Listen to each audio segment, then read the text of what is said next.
ఓం నారాయణ ఆది నారాయణ. ఓం నారాయణ ఆది నారాయణ ఛానల్ను ఆదరిస్తున్న గురు బంధువులకు స్వాగతం, సుస్వాగతం.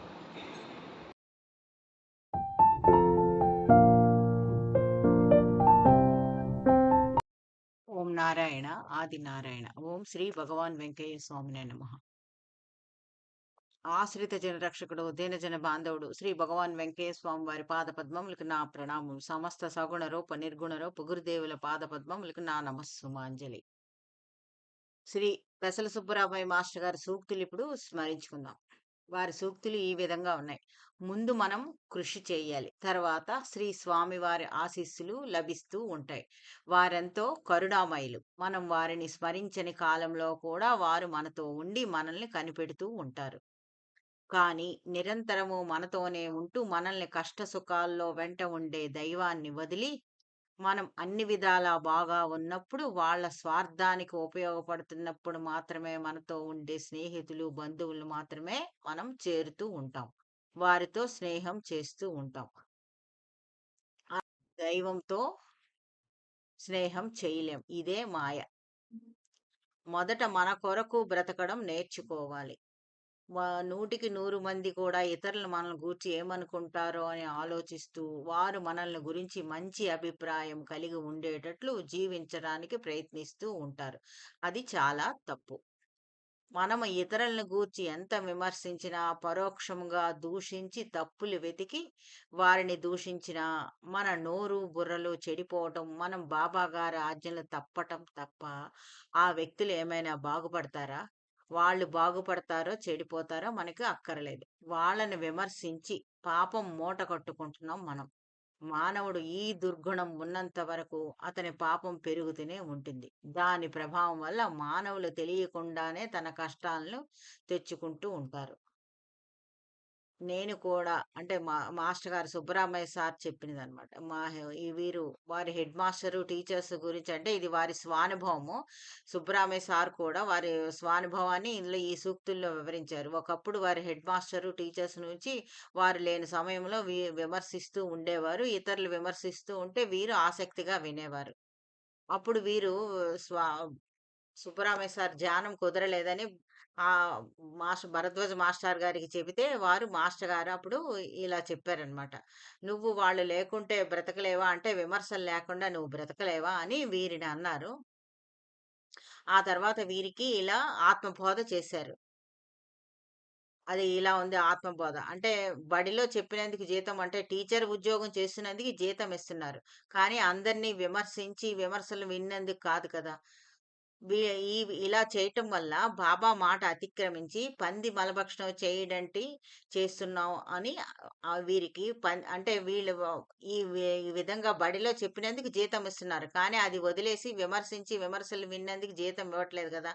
దా ఆ జీతం ఇవ్వని పని ఏమో మనం చేస్తున్నాము. దానివల్ల బాబా మాట అతిక్రమించి పంది మలభక్షణం చేయడం లాంటి పని మనం చేస్తున్నాము.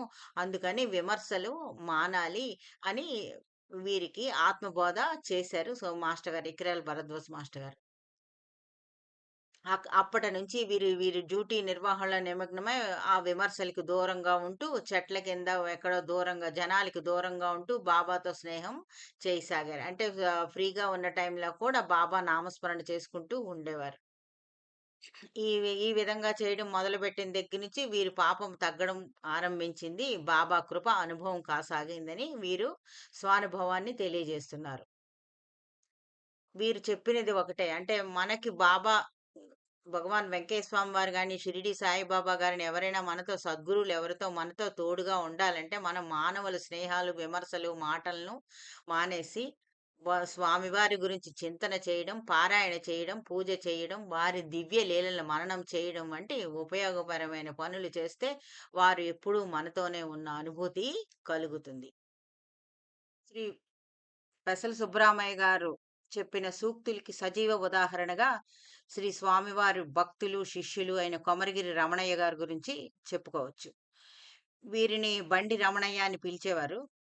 శ్రీ కొమరగిరి రమణయ్య గారు దున్నపోతుల బండిలో శ్రీ భగవాన్ వెంకయ్య స్వామి వారి అగ్నిహోత్రంకు 12 సంవత్సరముల అడవి నుంచి కట్టెలు తోలిన భాగ్యశాలి.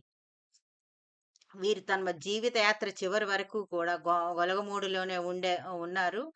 తర్వాత అగ్నిహోత్రంకు కట్టెలు తోలుతూ ఉండేవారు. వీరు ఆశ్రమ పాలనలో ఏనాడు లేరు. ఎవరిని విమర్శించి ఎరుగరు. విమర్శలు విన్నది లేదు. తర్వాత వీరిని ఎవరు పోషించాలని కూడా ఏనాడు అనుకుండేవారు కాదు. సర్వరక్షకుడు స్వామివారే అని హృదయపూర్వకంగా విశ్వసించిన ధన్యజీవి వీరు.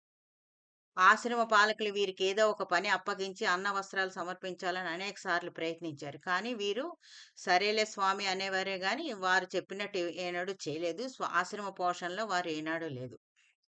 వీరు శ్రీ భగవాన్ వెంకయ్య స్వామి వారి ఆశ్రమంలో సుబ్రహ్మణ్య స్వామి గుడి ఉంది కదా! అక్కడ పుట్ట దగ్గరే ఎక్కువ ఉండేవారు.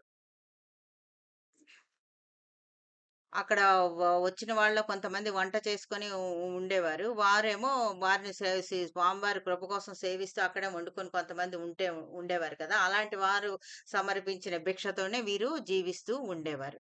అది గాకుండా వీరెప్పుడైనా చేసుకున్నది కూడా అందరికీ పెట్టి తింటూ ఉండేవారు.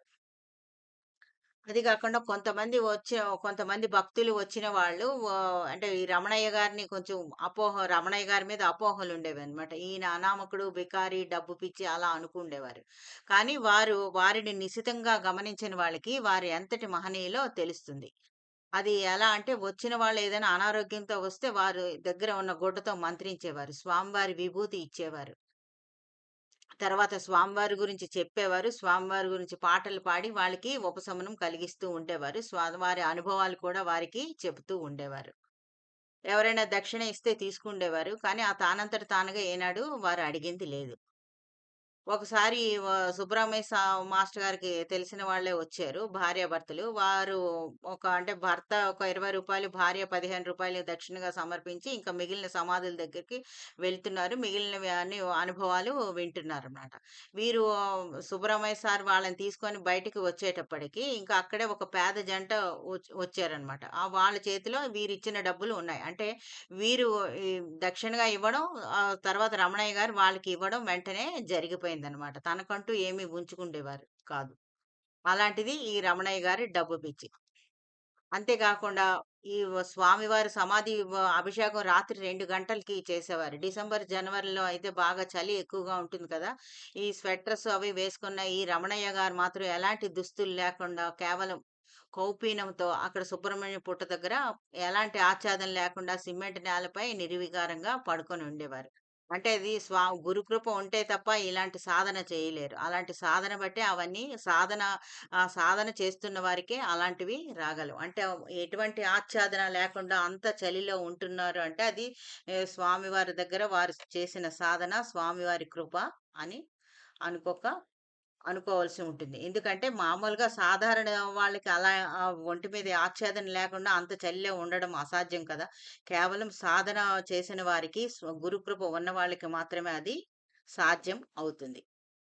వీరు ఏనాడు ఎవరిని విమర్శించి లేరు. విమర్శలు విన్నది లేదు.